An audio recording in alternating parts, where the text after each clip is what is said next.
सुरेंद्र सिंह अहलूवालिया ने घाघरबुढ़ी मंदिर में पूजा अर्चना की। आसनसोल लोकसभा के भाजपा प्रत्याशी सुरेंद्र सिंह अहलूवालिया ने आज की सुबह आसनसोल के प्रसिद्ध घाघरबुढ़ी मंदिर में पूजा अर्चना की। उनके साथ कुल्टी के विधायक अजय पोद्दार, जिला भाजपा के अध्यक्ष बप्पा चटर्जी, आशा शर्मा समेत भारी संख्या में भाजपा कार्यकर्ता और नेता उपस्थित थे। एसएस अहलूवालिया ने मां घाघरबुढ़ी मंदिर में पूजा अर्चना के बाद जिला कार्यालय पहुंचे, जहां कार्यकर्ताओं के साथ बैठक कर रहे हैं। इसके पहले दुर्गापुर से आसनसोल आने के क्रम में एसएस अहलूवालिया का अंडाल मोड़, रानीगंज मोड़, चांदा मोड़, काली पहाड़ी मोड़ पर स्वागत किया गया। वहीं देर शाम में वह आसनसोल और बुधा गांव में गाजन उत्सव में शामिल होंगे।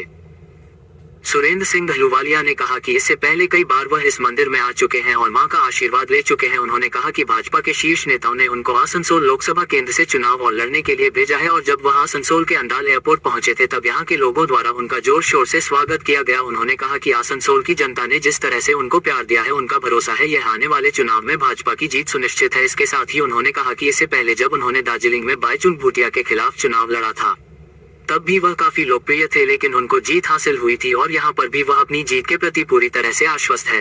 सुदिन आमार नाम घोषणा करेছেন मोदीजी, माननीय मोदीजी, माननीय अमित शाह जी, माननीय नड्डा जी আমাকে শুভেচ্ছা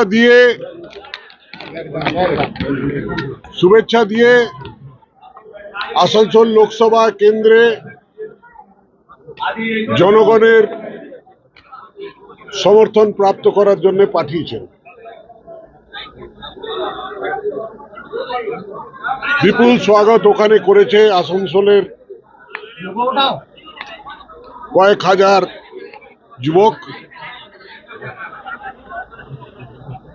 আর তারপর আজ সকালে বেরিয়েছি,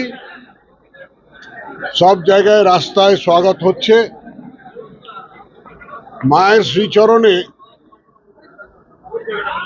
আমি যে কথাটা বলেছি আপনাদেরকে তো বলতে পারি না, সেটা মায়ের আর ছেলের কথা। সে কি আপনি বলেন? নিজের বউকেও বলেন না, বলেন কি? বললেই তো ঘরে ঝঞ্ঝট হয়ে যাবে। তো এই জন্যে মা আর তার সন্তানের পেছনে কি বার্তা হলো সেটা জানার চেষ্টা করা ভুল। জনগণের কাছে জনগণে শরণাপন্ন হওয়ার আগে মায়ের আশীর্বাদ নিতে এসেছিলাম। কালকে কুলটি গুরুদ্বারায় গুরু সাহেবের আশীর্বাদ নেব, তারপর যেখানে ধার্মিক অনুষ্ঠানগুলো আছে সব জায়গায় সবার কাছ থেকে আশীর্বাদ নেব, আর তাদের আশীর্বাদে জনগণের আশীর্বাদ নিতে যাব। এটাই আমার আজকে বলা।